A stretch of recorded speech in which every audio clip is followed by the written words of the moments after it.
Anhänger von Gamsachurdia feuern Tag und Nacht mit Leuchtspurgeschossen auf die Stadt. Mit einem Taschentuch als Friedensfahne laufen die Flüchtlinge durch die Schusslinien. Noch immer sind mehr als 100.000 Menschen auf der Flucht vor dem Krieg. Die Bemühungen um einen Frieden in Somalia haben einen Rückschlag erlitten. Die Anführer der beiden Bürgerkriegsparteien Aidid und Ali Mahdi lehnen die Versöhnungskonferenz in Addis Abeba ab, weil keiner von beiden in die Planung einbezogen wurde. Zum ersten Mal seit dem Inkrafttreten des Waffenstillstands griffen Anhänger Aidids wieder Stellung der UNO in Mogadischu an. Aus der Luft versuchen die US-Streitkräfte, den Somalis die verworrene Politik Präsident Clintons beizubringen. Donnernde Flugzeuge, Bomben, Maschinengewehrfeuer, Drohgebärden. Dann psychologische Kampfführung. Amerikaner und Somalis reichen sich die Hände zum Frieden. Auf der Rückseite des Flugplatzes steht: Nur Rebellenführer Aidid verhindert die Versöhnung. Das zu glauben fällt den Somalis schwer beim Anblick von schwer bewaffneten US-Soldaten, Panzern und Kampfhubschraubern. Ali Mahdi, der Gegenspieler Aidids, verlangt eine klare Linie von Clinton. Wenn er die Clans nicht entwaffnen lässt, versinkt Somalia wieder in Anarchie und Chaos, sagt er. Doch die Amerikaner sind fest entschlossen, das Land in 6 Monaten zu verlassen. Der Karibikstaat Haiti entwickelt sich zum neuen Krisenherd für die Vereinten Nationen. Insgesamt 1600 Militärberater, Polizeiausbilder und Verwaltungsexperten wollen dem Land bei der Rückkehr zur Demokratie helfen. Doch ähnlich wie in Somalia regt sich Widerstand gegen die Soldaten aus den USA und Kanada, die das Vorauskommando bilden. Ralf Vogestraat berichtet. Das amerikanische Schiff Harlan County liegt immer noch vor der Küste von Port-au-Prince vor Anker. Bewaffnete Banden haben den Hafen besetzt und protestieren gegen die, wie sie es nennen, ausländische Invasion. Von Haitis Militärmachthabern sorgfältig inszeniert wurden Diplomaten und Journalisten.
Wie geht's ihr? 39,3.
Und zwar direkt manipulativ. Was heißt das? Und dann mit der Maus statt mit Befehlen. Wie lange habt ihr Zeit dafür? Semesterende. Apropos Zeit. 10 Minuten ist längst um. Ja, dann zeig schon, wie es geht. Ist gar nicht so einfach, hm?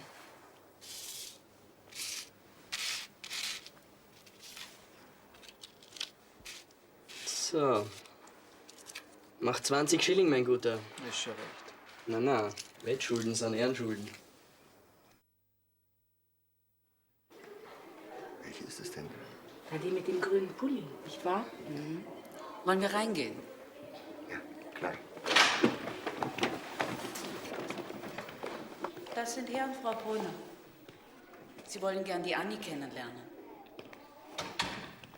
Anni, kommst du?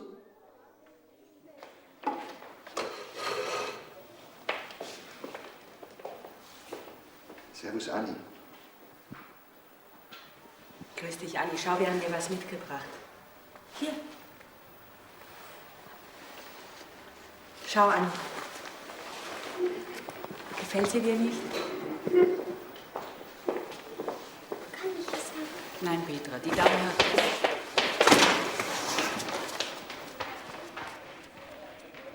Sie müssen Geduld haben. Das ist eine ganz natürliche Reaktion. Bist du meine neue Pflegemama?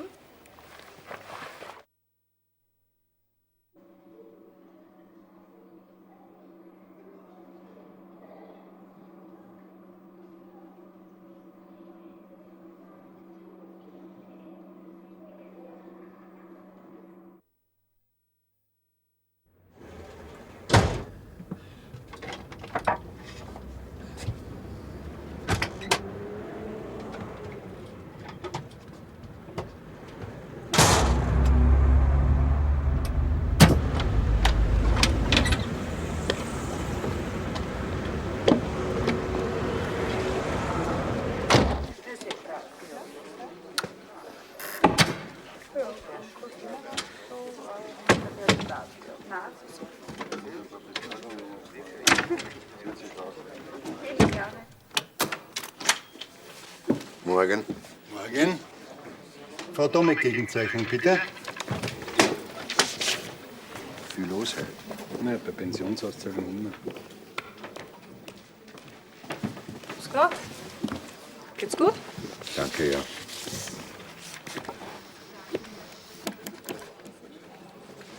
Wiederschauen. Wiederschauen. Darf ich mal telefonieren? Ja, gern. Danke. Entschuldigung. 4.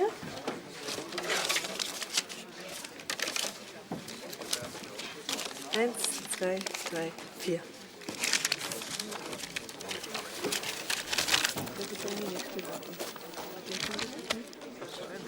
Wiederschauen, Dankeschön. Hallo? Grüß dich.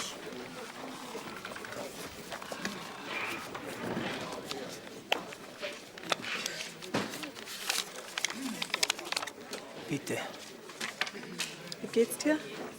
Dank der Nachfrage. Gut. Gut.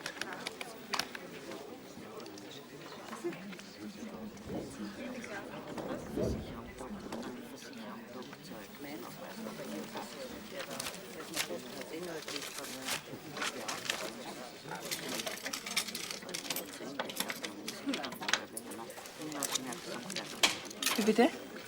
Wie bitte was? Entschuldige, ich habe nicht verstanden, was du zuletzt gesagt hast. Du brauchst dich nicht entschuldigen. Ich habe gesagt, dank der Nachfrage gut. 9.372 und 40 Groschen. Ich habe jetzt keine Zeit, Vater. Ruf am Abend an, dann können wir reden, ja? Ist gut. Entschuldigen Sie die Störung.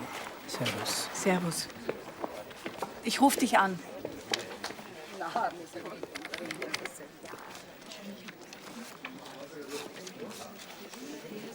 Grüß Gott. Grüß Gott.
das Kraftwerk fertigzustellen.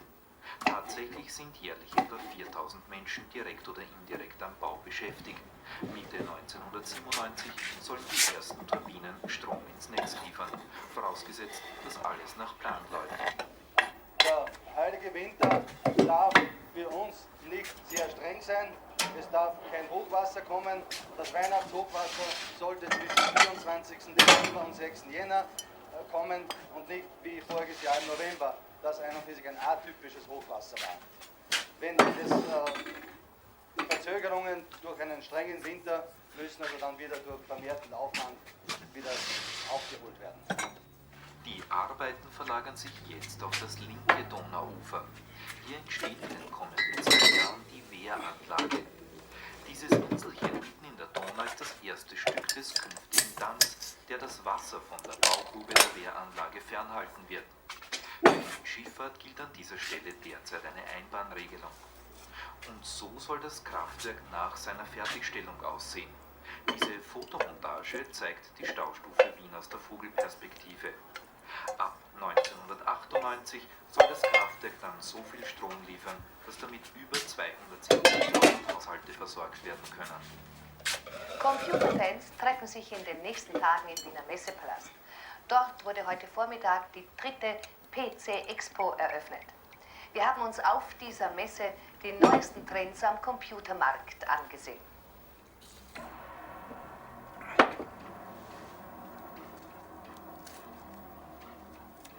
Rasante Bildfolgen und Fantasienwelten faszinieren noch immer. Computerspiele liegen absolut im Trend. Die Ideen der Computerhersteller scheinen grenzenlos zu sein, wenn es darum geht, neue Absatzmärkte zu erobern. Dieser Manager hat soeben seine Termine verloren. Handlicher dagegen ist dieser elektronische Helfer. Er kann Handschrift in Computerdaten übersetzen und Eingaben untereinander verbinden und später in einen Computer überspielen. Die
Arbeit, Panzerkontrolle.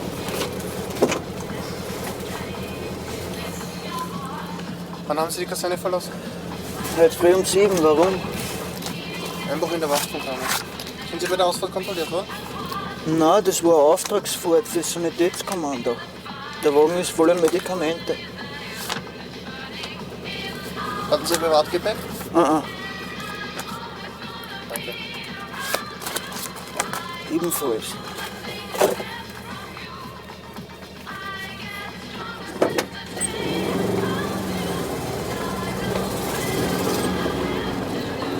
Sieh doch mal die Luft an! Claire! Wenn wir nicht sofort abhauen, garantiere ich dir nicht! Nein! Warten Sie noch einen Moment! Claire! Komm her! Komm her, Claire! Kommen Sie doch rein mit Claire! Ich erkläre es Ihnen, wenn wir wieder in unsere Zeit zurückgekehrt sind! Außer Ihnen darf niemand mitkommen! Warten Sie doch! Claire, komm doch!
Nacht. Nacht.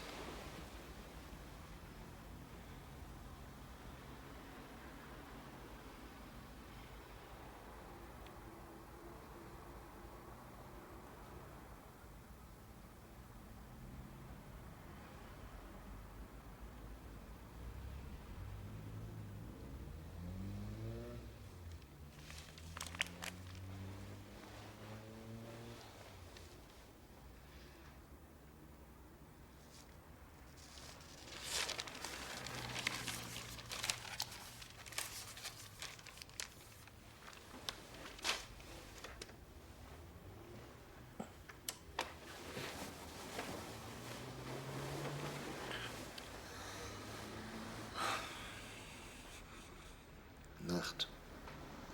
Nacht.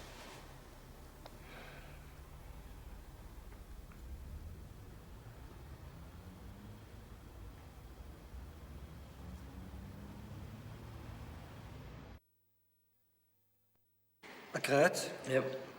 100 Schilling? Mhm. 1 Minuten? Ja. Okay. Und los geht's.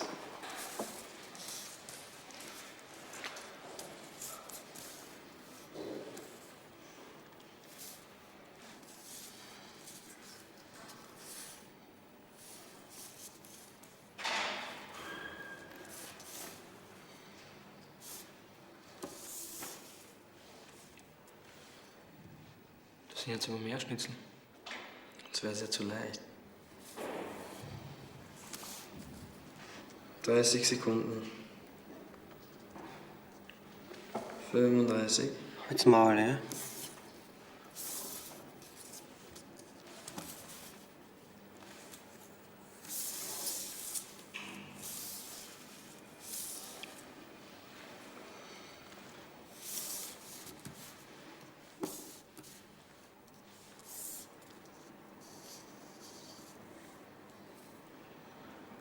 Und 60.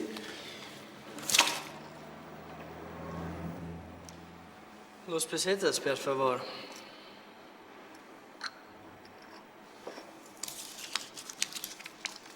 Und wie viel Zeit willst du jetzt zum Zahnbauen? Entschuldigung.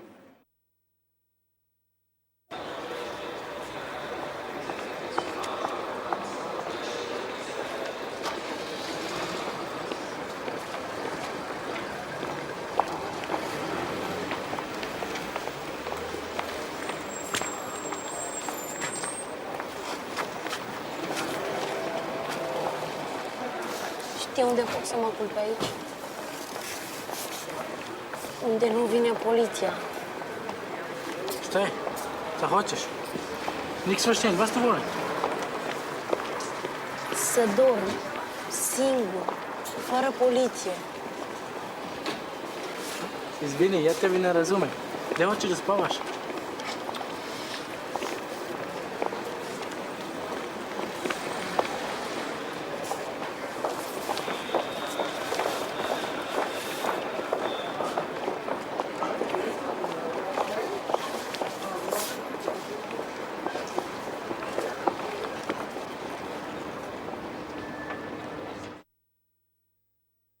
Flüchten sehen. Der Anschlag ist ein Racheakt der radikalen Ulster Volunteer Force auf das Bombenattentat der IRA, dem am Sonntag 10 Protestanten zum Opfer gefallen waren. Das erklärte die Terrororganisation einem lokalen Radiosender. Wenige Stunden vor der Schießerei war heute Morgen ein 70-jähriger Katholik von der Ulster Volunteer Force getötet worden. Die Kraftprobe zwischen der französischen Regierung und den Air France-Beschäftigten geht weiter. Dem Streik des Bodenpersonals haben sich heute auch die Piloten angeschlossen. Wieder demonstrierten mehrere tausend Air France-Mitarbeiter auf den Pariser Flughäfen, diesmal auch mit den Kollegen der Fluggesellschaft Air Inter. Deshalb musste die Hälfte der Flüge gestrichen werden, nur die ausländischen Linien flogen heute Paris an. Die Streikenden verlangen immer noch eine schriftliche Garantie, dass das Sparprogramm zurückgezogen wird. Die Regierung hatte ursprünglich geplant, mehrere tausend Air France-Stellen abzubauen und dann unter dem Druck der Streiks einen Rückzieher gemacht. Der Guerillakrieg der kurdischen Arbeiterpartei PKK gegen die türkische Regierung fordert immer mehr Opfer auf beiden Seiten. Gestern und heute starben bei Angriffen der PKK 42 Zivilisten, darunter auch Kinder. Bei einem Massaker in Ostanatolien kamen allein 38 junge Männer ums Leben. Schmerzensschreie voller Wut und Ohnmacht. Dieser junge Mann versucht, einen Schuh seines toten Bruders vom blutüberströmten Boden des Dorfcafés aufzuklauben. Polizisten müssen ihn vom Ort des Blutbades wegschleppen. In dem Ort Yavi, nahe der Stadt Kat, waren 5 PKK-Kämpfer als Soldaten verkleidet in das Lokal gestürmt und hatten das Feuer auf die Gäste eröffnet. Die Opfer sind zwischen 15 und 25 Jahre alt. 10 weitere Männer wurden zum Teil lebensgefährlich verletzt. Diese junge Frau hat ihren Mann verloren in einem Kampf, mit dem er, wie alle anderen Opfer,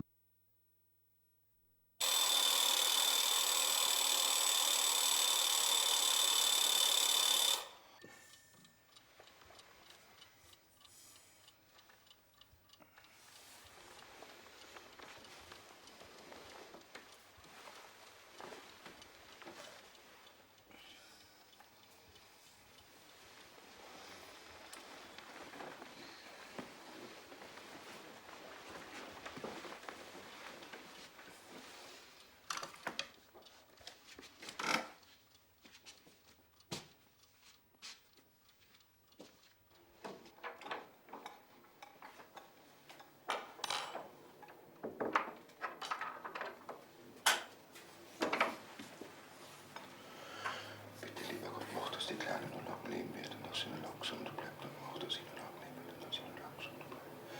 Und ich bitte, dass die Maria ein glücklicherer Mensch wird und hilf mir, dass ich ein besserer und glücklicherer Mensch werde.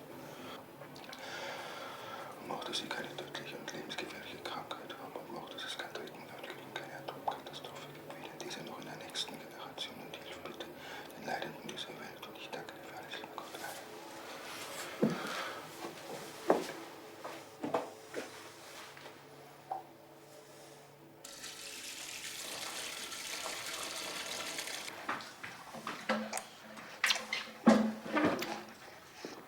Wann kommst du? Nach 6.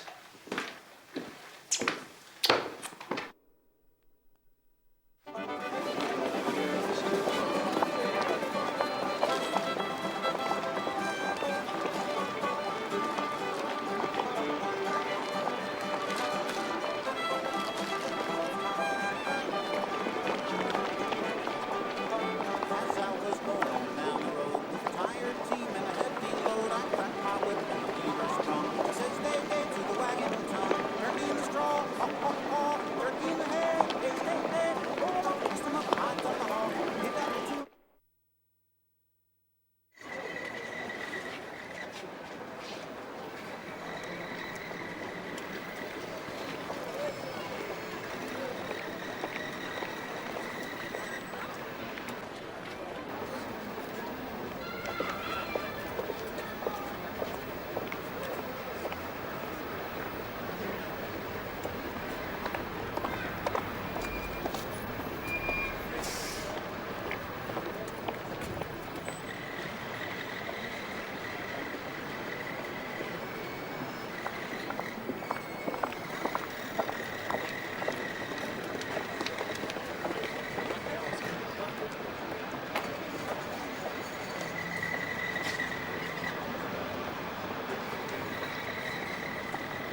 Pünktlich wie die Uhr. Servus, Anni.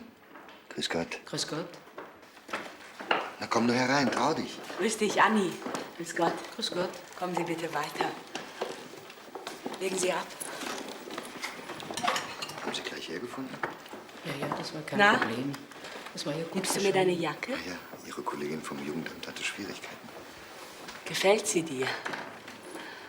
Ich freue mich sehr, dass du sie heute angezogen hast. Na komm, Anni, gib deine Jacke her, sonst wird dir zu warm.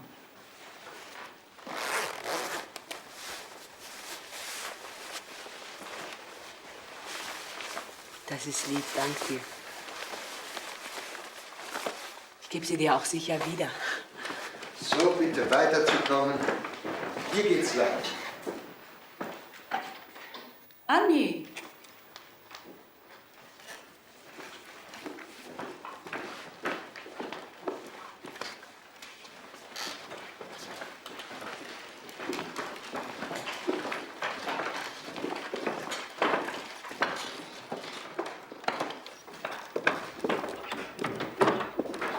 Bitte Platz zu nehmen. Ich hoffe, der Kuchen schmeckt dir. Bitte nehmen Sie doch Platz. Danke. Kommst du? Na komm, Anni, setz dich her. Also, was ist? Was hast du gesagt? Ich verstehe dich nicht. Ach so. Sie möchte gern ihr Zimmer sehen. Wie bitte? Sie möchte gern das Zimmer sehen, das Sie für sie vorgesehen haben. Ach so, na klar. Es ist nur noch nicht ganz fertig.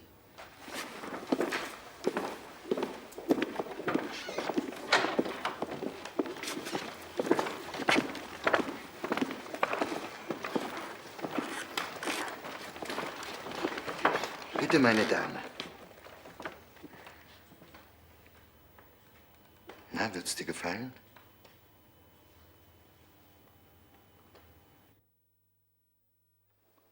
Sie würden keine Probleme haben, wenn Sie die Diät einhielten. Schmeckt mir aber nicht. Also, was schlagen Sie vor? Haben Sie lieber Schmerzen?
Zurücktreten.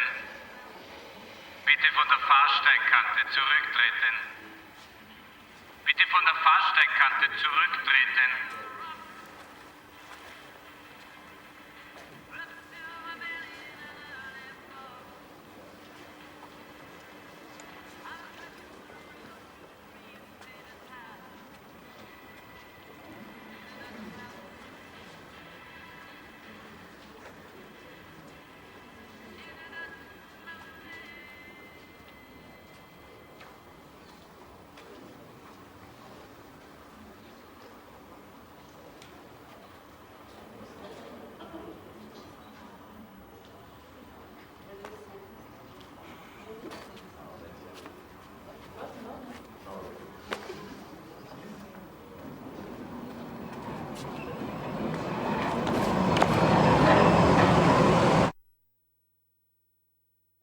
du darauf setzt, dass es ihn gibt, gewinnst du alles. Und wenn es ihn nicht gibt, verlierst du nichts.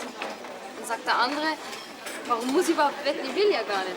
Dann sagt der eine, bleibt dir gar nichts anderes übrig, du sitzt nun mal im Boot. Aber das ist eine bloße Behauptung. Wenn er nicht will, muss er nicht. Wieso? Egal wie du es tust und wendest. Wenn du sagst, du wettest nicht, setzt du gegen seine Existenz. Kannst du eine behaupten, dass es keine politische Handlung ist, nicht zur Wahl zu gehen? Stärkt die Gut, dass sie Politik dich hier der schon trifft. Dann brauchst du nicht die ganze Zeit mitschleppen.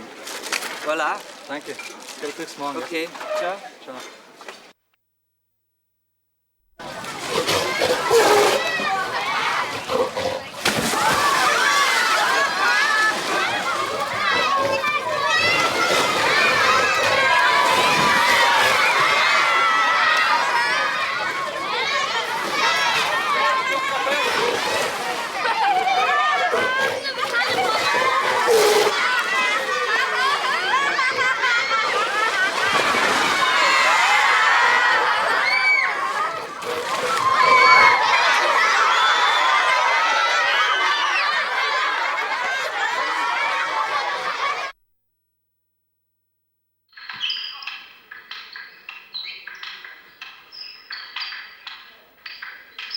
Und, warum hast du den jetzt verschlagen? Ich hab... Wenn du gar nichts hast, aufpasst hast du nicht.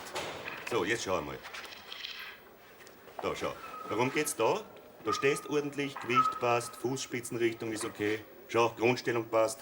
Jetzt kommt's. Bitte schau, wo du stehst. Fühl's noch am Tisch. Wo zeigt die Fußspitzen hin in die falsche Richtung? Wieso gehst du nicht weg vom Tisch? Und jetzt ist spät. Wo ist der Ball bei der rechten Schulter? Viel zu weit hinten. Und wo ist die Gewichtsverlagerung am Arsch? Du kannst überhaupt nicht einigen im Ball, wenn er dich so weit hinten trifft. Schau dir das an, wie es dich verwinst. Die Energie geht völlig in die falsche Richtung, nach links statt nach vor. Ich war überrascht. Du warst überrascht, weil du nicht aufpasst, du dich nicht rechtfertigen. Draufhauen allein bringt's ja nicht. Mach deine Augen auf, schau den Gegner an, spielst du nicht allein. Da bitte, ärgern brauchst du dich nicht. Mir der Sport den ärgern, konzentrier dich völlig. Er hat dauernd vor... Sag mal, tu dich nicht dauernd entschuldigen. Ich entschuldige mich ja nicht. Du redst dich ununterbrochen aus. Du warst zu weit vorn, alles andere ist uninteressant. Du musst die nach dem Ballen richten, nicht der Ballen nach dir. Das weiß ich eh. Was meinst? Das brauchst du mir nicht sagen. Ich weiß sowieso, dass ich der lästig bin. Aber nein, das macht ja nichts. Da brauchst du dich nicht bemühen und so tun, als wär's nicht so. Wahrscheinlich wärst du mir genauso lästig, wenn ich an deiner Stelle wäre. Ja, ist schon recht. Wieso? Wieso? Aber geh, komm. Das ist schade ums Telefongeld. Wirklich. Nein, ich bin schwer beschäftigt.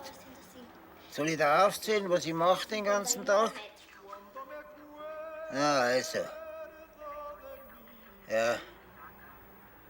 Finde ich auch. Also, dann. Du, dass ich nicht vergiss. Was ist denn jetzt mit dem Gebhardt seiner Versetzung? Ja, das verstehe ich aber wirklich nicht. Wie lange kann denn das dauern? Vielleicht sollte er noch einmal... Ja, ist schon recht. Ich weiß. Ich bin schon still. Ja. Dass man es gut meint, zählt ja nicht. Klar, der Alte muss ja missgünstig sein. Sonst stimmt ja die Welt nicht mehr. Dann soll er halt auf die Nasen fallen. Mein Beruf ist es ja nicht. Ja, entschuldige. Aber ist ja wahr. Ja, gut. Schwamm darüber. Was soll ich sonst sagen? Wenn man nichts sagt, ist man desinteressiert. Wenn man was sagt, mischt man sich ein. Also was soll ich tun? Tut mir leid, dass ich existiere. Entschuldige bitte. Ja, gut. Hör mal auf. Du, was ich sagen wollte. Die Warwick nebenan, weißt du, die mit dem Hund, die ist ausgezogen jetzt. Zu ihren Kindern. Weil sie hat sich nicht mehr kochen können und aufräumen und weißt du, was du halt so brauchst. Und jetzt haben sie die Kinder da genommen. Weil sie hat gesagt, wenn sie nach Hause muss, bringt sie sich um. Ich glaube ja kein Wort, aber gewirkt hat's. Ja, das war eigentlich alles. Sonst fällt mir nichts mehr ein. Grüß den Gebhard schön und gib der Sissi ein Bussi. Ich freue mich schon auf sie. Ihr wisst ja gar nicht, was an ihr habt.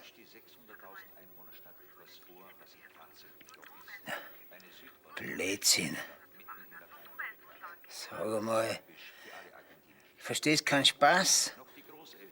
Das war doch nicht gemeint. Ja, sicher. Also, Bussi. So ein blöder Ausdruck. Und das würde ich mich nie gewöhnen. Bussi.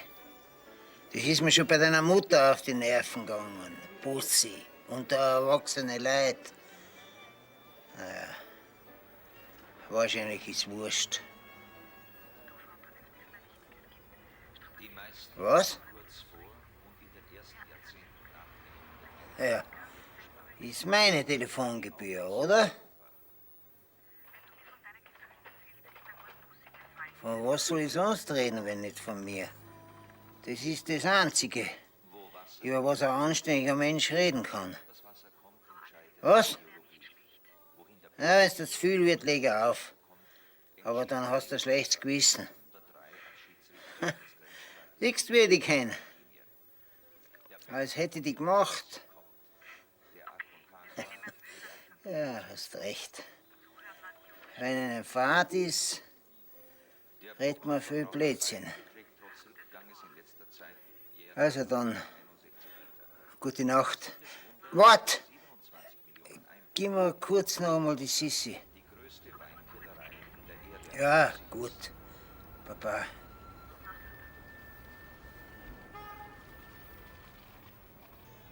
Sissi. Hallo, Mauserl.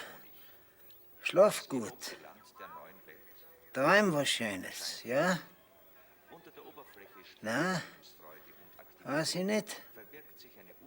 Was hast du denn gestern träumt?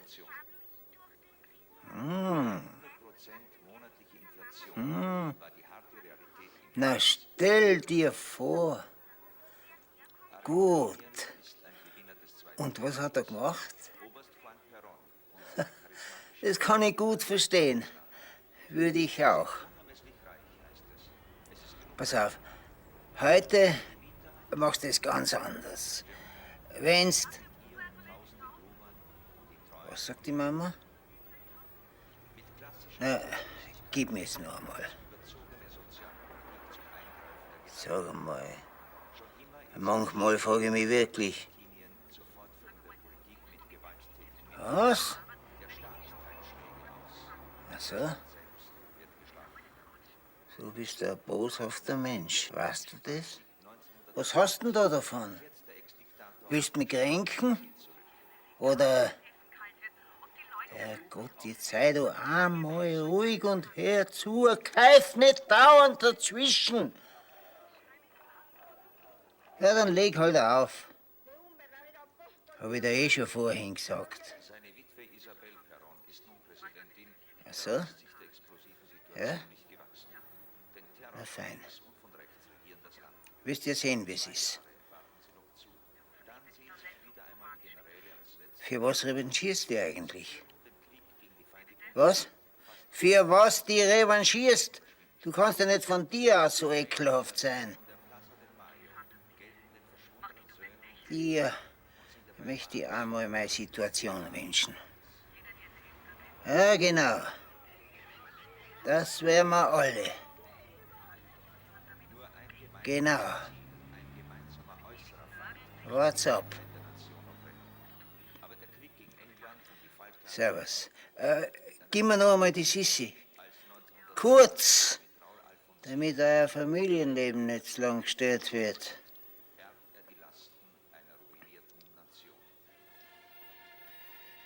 Ja, Sissi? Mauserl?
Ich liebe dich.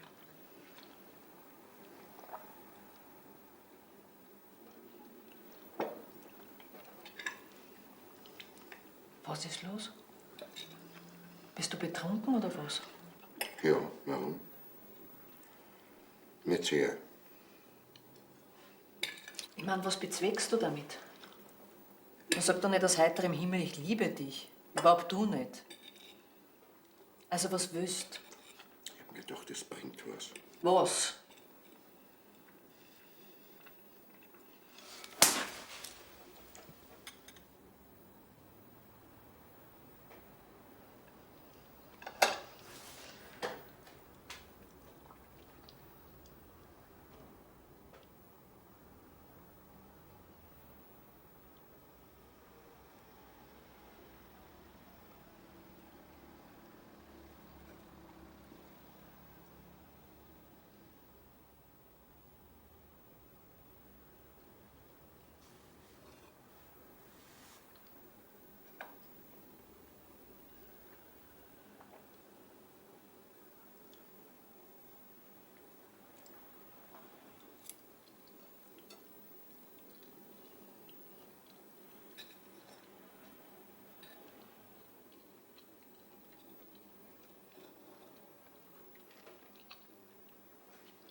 Althochdeutsch. Ja, ist ein bisschen ungewohnt, wie eine Fremdsprache manchmal. Aber ich kann nicht sagen, dass es keinen Spaß macht, gell? Noch vor Weihnachten. Ist aber nicht besonders schwierig, habe ich schon gehört, der trifft relativ harmlos. Das einzig Mühsame ist, dass durch das Training so viele Stunden draufgehen. Ja. Und bei euch? Sind die Gauweiler mit dem Umbau schon fertig? Okay, ich bin schon gespannt, wie es aussieht. Und Papa? Ja, ich auch. Grüß ihn schön. Ja, sonst kann ich nichts berichten. Mir geht's gut. Wie geht es euch? Mir geht es gut. Schauen wir mal. Ich rühre mich, gell? Okay, ciao. Was darf ich für Sie bestellen? Ein Blue Herein? ohne Eis. 2 Blue Danube ohne Eis. Was ist denn los? Nie davon gehört. Also, was Ein Teil gibt's? Sambuca. Ab wann kann ich dort schlafen? Ein bisschen.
Habe ich den Fahrer bestochen.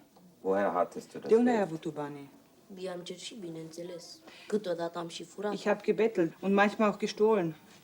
A vrut mulți bani, $200. wollte viel Geld, er wollte viel Geld, $200.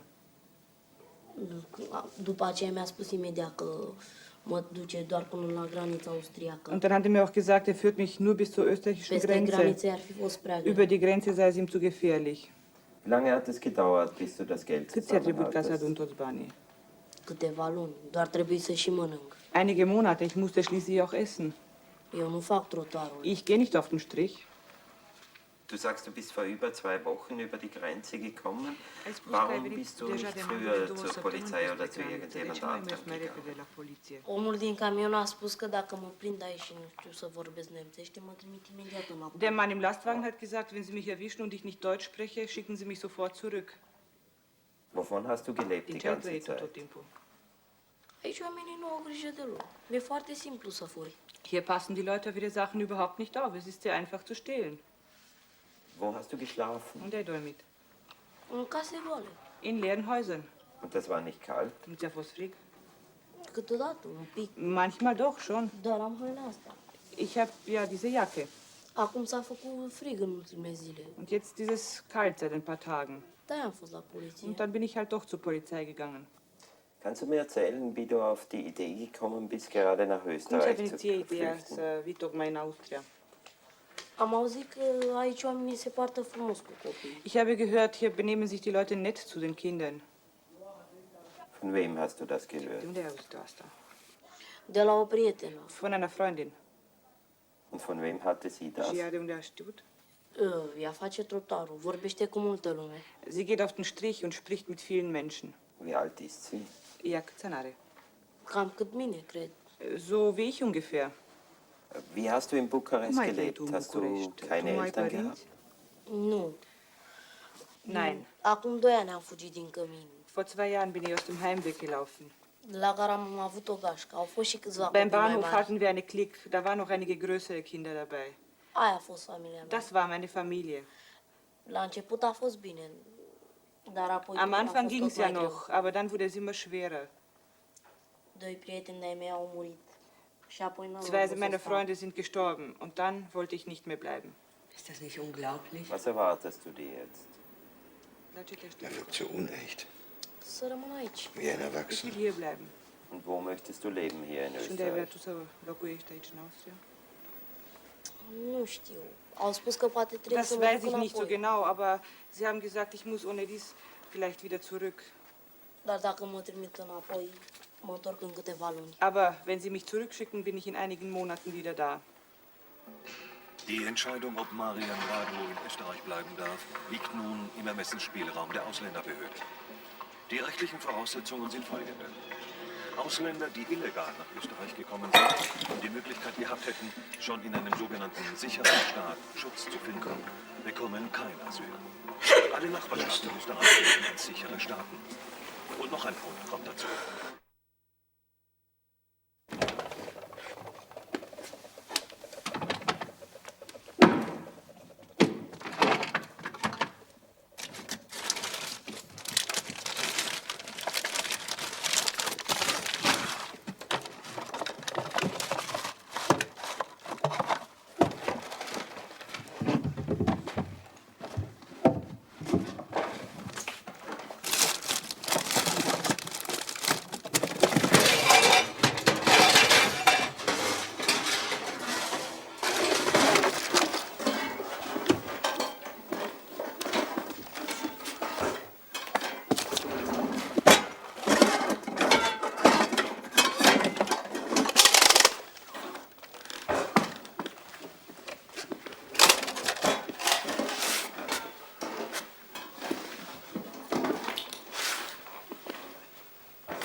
Kannst du nicht schlafen?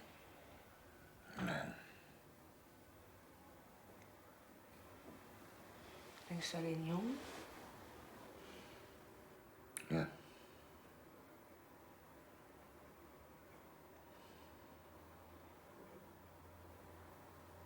Und an die Kleine.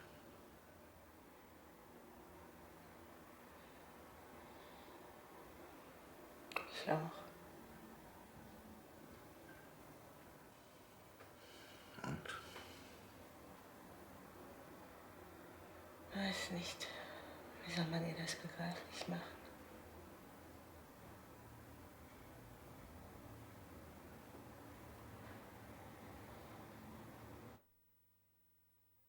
Gegen das Gaza-Jericho-Abkommen. Sie riefen Tod für Israel und Amerika. Außerdem trauerten die Anhänger der pro-iranischen Hisbollah-Organisation um einen ihrer Kämpfer, der bei einem israelischen Angriff getötet wurde. Die israelische Luftwaffe hatte in einer Vergeltungsaktion gestern Stellungen der Hisbollah bombardiert. Zuvor griffen die Hisbollah-Kämpfer eine Kaserne der von Israel unterstützten südlibanesischen Armee an. Sie beschossen den Stützpunkt mit Maschinengewehren und Mörsergranaten. Später gelang es den Hisbollah-Kämpfern, 12 Soldaten der südlibanesischen Armee gefangen zu nehmen. Mit der Vereidigung der Richter begann heute in Den Haag das UNO-Kriegsverbrechertribunal für das ehemalige Jugoslawien.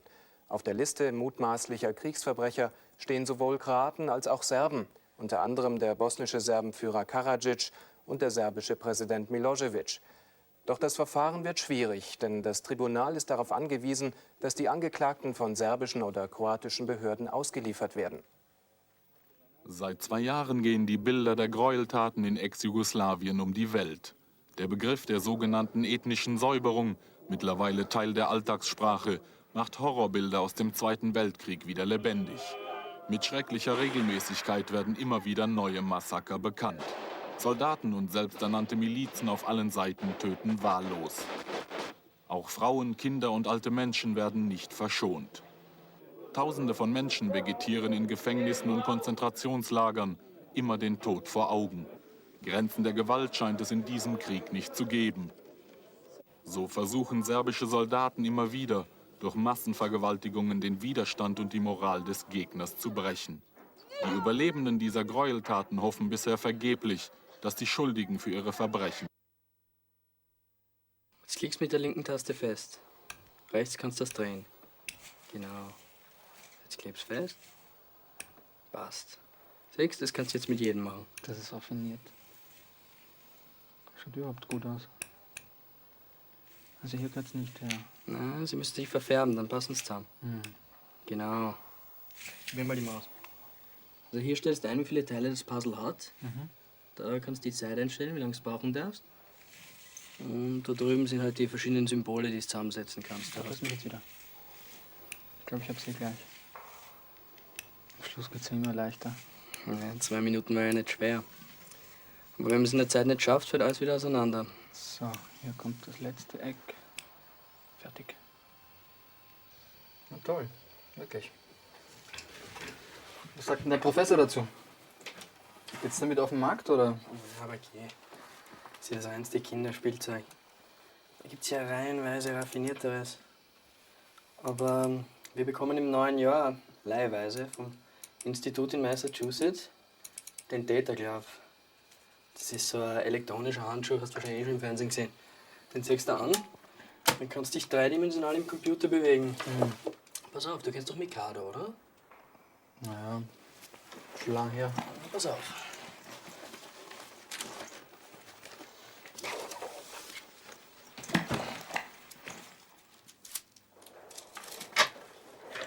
Das ist Geschicklichkeit gegen Zufall. In ein paar Jahren kommt der Data Glove auf den Markt. Da gibt es einen neuen Software-Sektor. Und dafür muss man jetzt programmieren. Na toll. Weißt du, wie es geht? Ungefähr. Das ist der Mikado. Wenn man den hat, kann man zur Hilfe nehmen. Genau. Also los geht's. Bitte.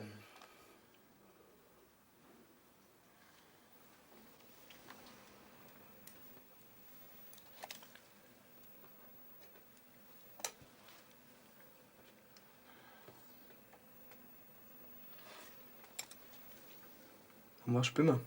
Nix. Na, nix ist nix.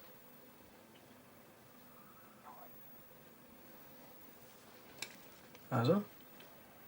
Keine Ahnung. Na. Was na? Was geht's? Geh bitte.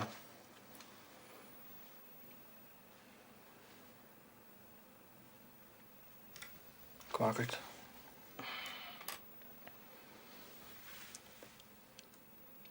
Na, jetzt ernsthaft. Also, warum willst du spielen?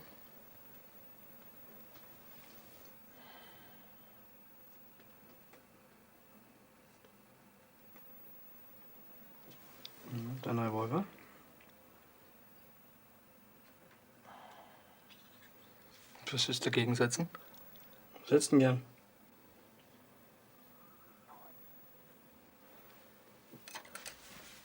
Keine Ahnung. Ja. Du bist dran. Der Uhr? Ja, meine Eltern zur Matura geschenkt. Wir müssen noch mitspielen. So eine deine Idee. Er quackelt.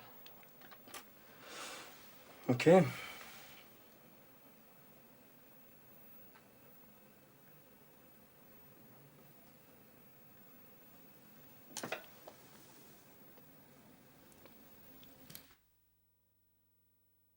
Er sieht noch jünger aus als im Fernsehen. Weiß er, dass es noch auf Zeit ist? Ja. Er kennt die rechtliche Situation. Wollen wir? Also, dann.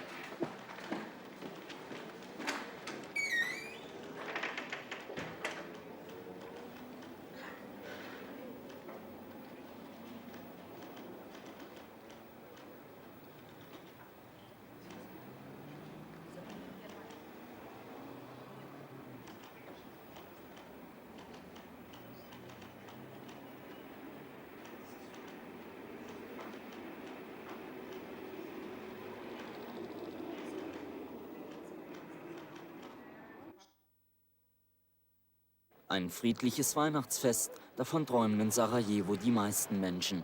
Auch die 7-jährige Dalida und ihr Freund Boris. Während sie den Weihnachtsbaum schmücken, schlagen draußen in der Stadt wieder hunderte Granaten ein. Im Laufschritt versuchen die Menschen, den Kugeln der Heckenschützen auszuweichen. Auf dem Schwarzmarkt in Sarajevo sind fast alle Stände leer. Nur noch ein paar Weihnachtsgestecke werden angeboten. Doch die sind viel zu teuer, sagt diese junge Frau. Wir sind schon froh, dass wir wenigstens ein kleines Festessen haben. Doch viele Menschen sind verzweifelt, so wie diese Mutter. Sie brachte am Nachmittag ihr Baby ins Krankenhaus. Der kleine Junge wurde von Granatsplittern am Bein getroffen. Sagt Michael Jackson nun die Wahrheit oder hat er nur Theater gespielt? Das fragen sich seine Fans nach dem Auftritt des Superstars gestern Abend im Fernsehen. Nach wochenlangem Schweigen und einer Entziehungskur hat er sich in einer Live-Übertragung von seiner Ranch in Kalifornien gegen alle Vorwürfe des Kindesmissbrauchs gewehrt. Ralf Hogestraat berichtet. Don't treat me like a criminal. Behandelt mich nicht wie einen Kriminellen, denn ich bin unschuldig, sagte Michael Jackson fast unter Tränen aus der Abgeschiedenheit seiner Neverland Ranch. Sichtlich bewegt erzählt er, wie die Polizei seine Genitalien untersucht hat. So sollten offenbar Beschreibungen des angeblich belästigten 15-jährigen Jungen. Telefonnummer 07499 abrufen. Ihr Anruf kostet tagsüber 13 Schilling 30 pro Minute, am Wochenende und in der Nacht 8 Schilling 67 pro Minute. Ich gehe jetzt. Wann kommst Noch 6. Ciao. Ciao. Ist schon fast alles weg dort. Und bei euch? Ja, da wird's aber nichts mit dem Skifahren. Naja, das werden wir dann sehen. Du, ich muss mich beeilen, ich muss was für den Trainer mit seinem Auto abholen. Ja, das ist jetzt zu kompliziert, das erzähle ich dir am Abend. Ich muss mich beeilen, sonst wird's knapp. Okay, jetzt schauen wir mal. Was? Fahrplanmäßige Abfahrt ist 13:30 Uhr. Ja, dann muss ich zwischen 5 und 6 ankommen. Und dann ruf halt sicherheitshalber am Bahnhof an. Okay. Ciao. Stern. Weihnachtsstern. Weihnachtsstern. Ja, genau. Wie am Himmel. Verstehst du? In der Nacht überall Stern. Stern.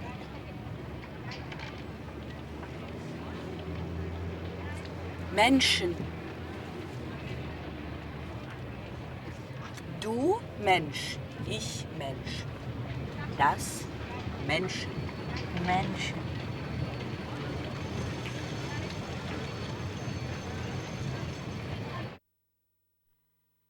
Und auf den Bergen lebhafter.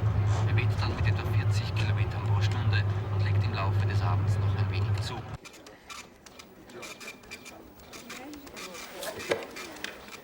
7 befindet sich in Auenfeld.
Kostet 79 Schilling und Muscheln im Sud 86 Schilling.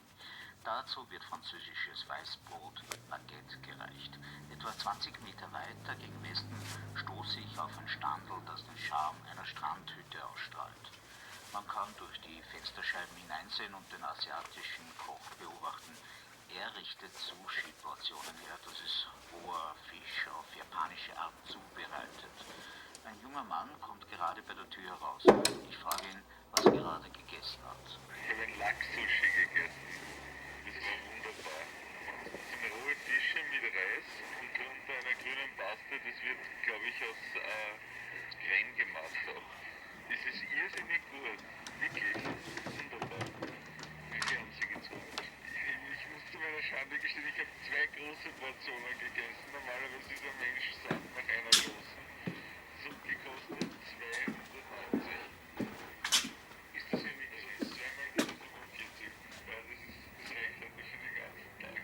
Kulinarische Ausflüge in ferne Länder sind nicht immer so teuer, versichert mir ein Student aus der nahen Technischen Universität. Er hat eine koreanische Suppe gegessen, ist dann zu einem Griechen übersiedelt und hat Spinatscholo verzehrt. Als Nachspeise gab es eine israelische Orange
gehen wir in die Bank, da holen wir das Geld für den Urlaub. Bank, ja genau. Da holen wir das Geld. Ja.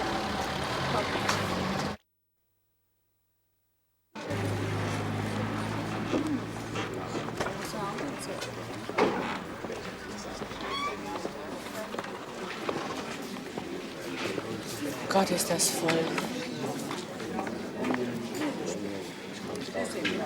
Wir müssen uns da anstellen.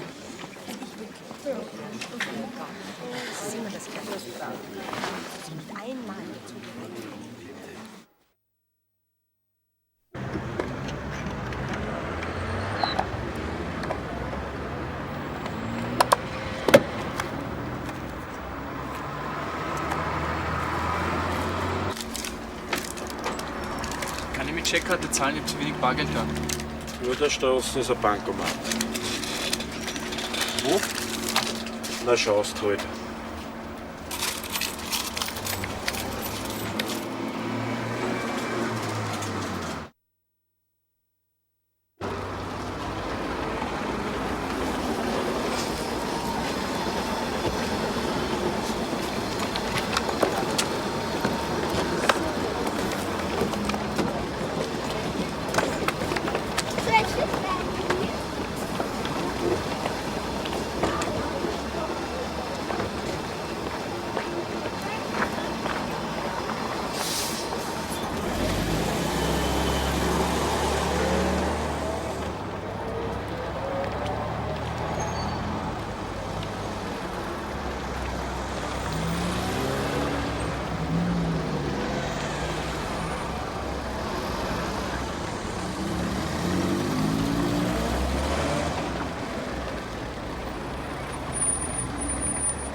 Entschuldigung, ich habe draußen das Auto stehen, ich muss nur schnell 300 Schilling abheben. Entschuldigen Sie, würden Sie sich bitte hinten anstellen? Aber der Bankomat draußen ist kaputt. Ich stehe an der Tankstelle und blockiere den Betrieb. Vollgas! Geht's ihm zurück.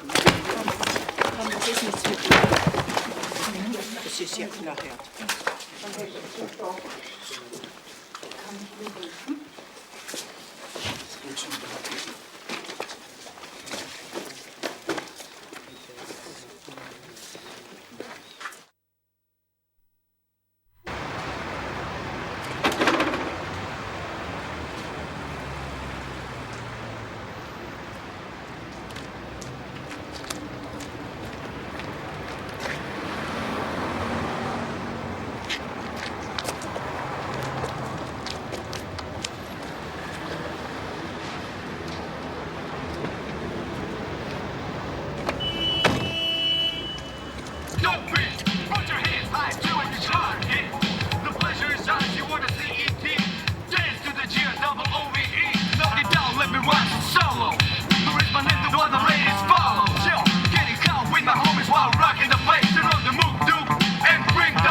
Du wartest hier, ich komme gleich wieder, ja?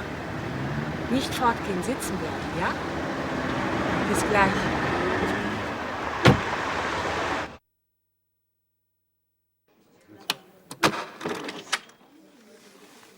Ist gut. Ist gut. Frau Domme, Gegenzeichnen, bitte.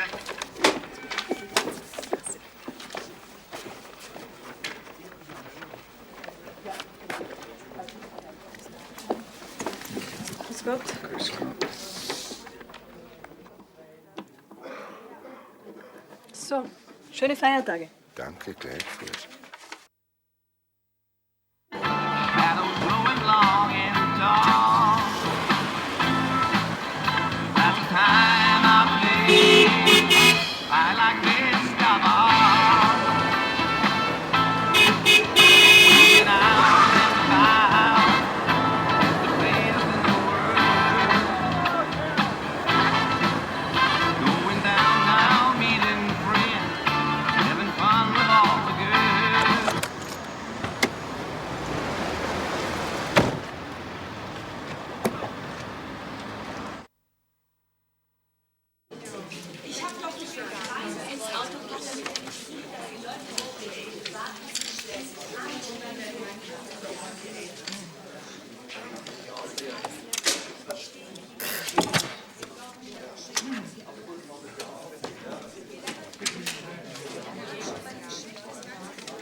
was drauf.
Billrothstraße kurz nach den tödlichen Schüssen. Die Leichen der 3 Opfer werden abtransportiert. In der Schalterhalle arbeiten die Spurensicherer der Polizei. Sie suchen zwischen den Blutlachen nach einem Hinweis auf ein Motiv, nicht auf den Täter, denn der hat sich schon selbst gerichtet. Nach dem Gemetzel in der Bank war der Mann über die Straße gerannt, hatte sich auf dieser Tankstelle in sein Auto gesetzt und mit einem Kopfschuss Selbstmord begangen. Inzwischen weiß man, dass der Täter Maximilian B. hieß, 19 Jahre alt war und Student. Warum er so sinnlos gemordet hat, ist noch völlig unklar. Fest steht, dass es kein Versuch war, die Bank auszurauben. Als einer der Letzten hatte der Tankwart mit dem Täter gesprochen, aber auch er findet keine Erklärung. Keine Ahnung. Was nicht. Tja, Wahnsinn. Wien am Vorweihnachtstag. Fassungslose Menschen im Angesicht einer Wahnsinnstat. In Brüssel scheiterte heute auch der letzte Versuch, noch vor Weihnachten ein Friedensabkommen für Bosnien zu erreichen. Die Gespräche zwischen den Bürgerkriegsparteien wurden am Nachmittag ergebnislos abgebrochen. In Zentralbosnien entführten bosnische Regierungssoldaten 3 UNO-Soldaten in einem Panzer. Die für Weihnachtstage vereinbarte Feuerpause wird an fast allen bosnischen Fronten nicht eingehalten. Ein friedliches Weihnachtsfest, davon träumen in Sarajevo die meisten Menschen. Auch die 7-jährige Dalida und ihr Freund Boris. Während sie den Weihnachtsbaum schmücken, schlagen draußen in der Stadt wieder hunderte Granaten ein. Im Laufschritt versuchen die Menschen, den Kugeln der Heckenschützen auszuweichen. Auf dem Schwarzmarkt in Sarajevo sind fast alle Stände leer. Nur noch ein paar Weihnachtsgestecke werden angeboten. Doch die sind viel zu teuer, sagt diese junge Frau. Wir sind schon froh, dass wir wenigstens ein kleines Festessen haben. Doch viele Menschen sind verzweifelt, so wie diese Mutter. Sie brachte am Nachmittag ihr Baby ins Krankenhaus. Der kleine Junge wurde von Granatsplittern am Bein getroffen. Sagt Michael Jackson nun die Wahrheit oder hat er nur Theater gespielt? Das fragen sich seine Fans nach dem Auftritt des Superstars gestern Abend im Fernsehen. Nach wochenlangem Schweigen und einer Entziehungskur hat er sich in einer Live-Übertragung von seiner Ranch in Kalifornien gegen alle Vorwürfe des Kindesmissbrauchs gewehrt. Ralf Hogestraat berichtet. Don't treat me like a criminal. Behandelt mich nicht wie einen Kriminellen, denn ich bin unschuldig, sagte Michael Jackson fast unter Tränen aus der Abgeschiedenheit seiner Neverland Ranch. Sichtlich bewegt erzählt er, wie die Polizei seine Genitalien untersucht hat. So sollten offenbar Beschreibungen des angeblich belästigten 15-jährigen Jungen bestätigt werden. Michael Jacksons Anwalt Johnny Cochran verteidigte die Medienoffensive. Er, Michael Jackson, hielt es für richtig, jetzt auf die Vorwürfe zu antworten. Wenn das alles vorbei sei, so hieß es aus Jacksons Lager, werde Michael sogar weltweit ein Comeback starten. Seine Karriere